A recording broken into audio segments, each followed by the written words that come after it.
American versions of the same thing. This is the last of them right here. And when Weiss was doing this, and he made a whole lot of the different spinners. Everybody's familiar with the other versions. And this was one of the very first lighters that really bit me. And I'll tell you that story, but this is the end of Weiss right here, and he made the automatic. And this is... I've seen it by Abercrombie and Fitch, too. You see that? On the mattress, Abercrombie and Fitch. Right? Yes, Abercrombie and Fitch. And, but this 1906, the last of the patents of the spinners. I've never found anything later. Pretty much by then, Bonora had won out. Flints were in production, you know, MEB, Nassau, all the others were doing automatic lighters and every other kind of lighter, but this is the last of the spinners, and it has the gears. And, you know, and I like the boxes and everything. When you find the paper, you know, for me, it's all got little bits of information that I didn't know, you know. Built like a watch. I didn't know that.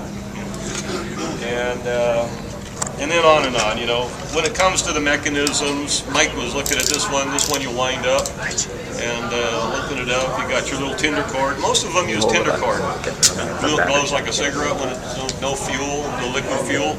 Liquid fuel lighters, the liquid fuel lighter came in about 1880. The very first of them is right here.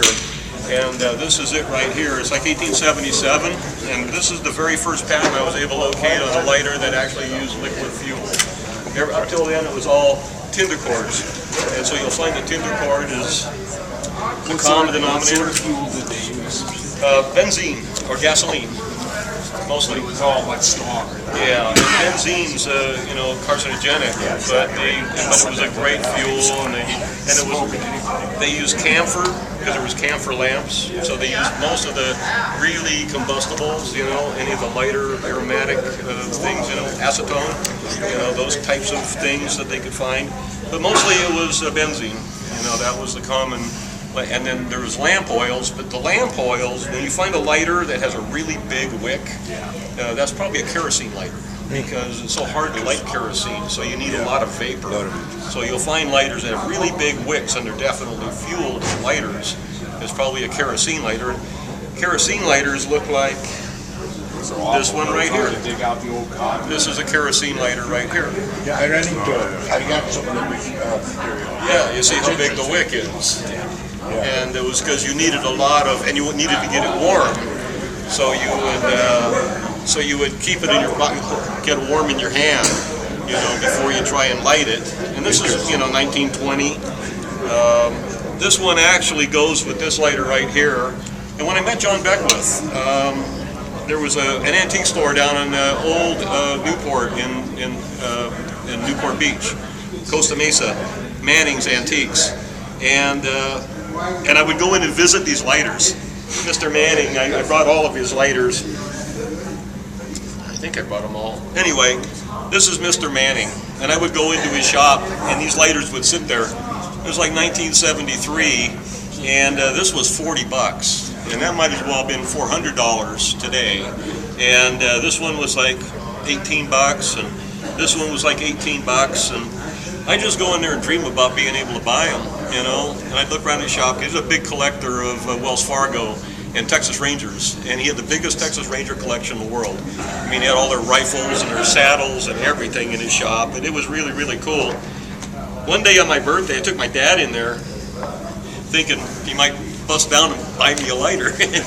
Well, he didn't need to, because I was looking in the case, and I see this mumbo-jumboed up ring, a gold ring. And it's one of those Turkish puzzle rings, you know, the rings that are all made of all those pieces, and it's made of gold. And I looked, and I go, oh wow, you got one of those puzzle rings. And he goes, what do you know about that? And I said, well, I know what it is. He goes, you can't put that together, can you? I said, I don't know, let me take a look. And it was an 8-piece one. I'd never seen an 8-piece one before, but I used the method I did on my 6-piece one that I own, and within about 5 minutes I had the thing together.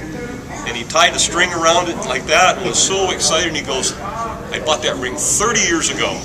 15 minutes later, it was apart, and it hasn't been together since.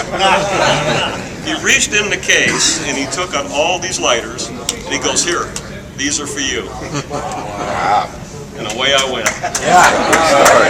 And so, you know, the people, and lighters. And then the inventors, and then you go through and you see, the competition. You wonder, why do people, when matches are free now, another part of my collection you don't see here at all, really very, very little of it, is my match collection.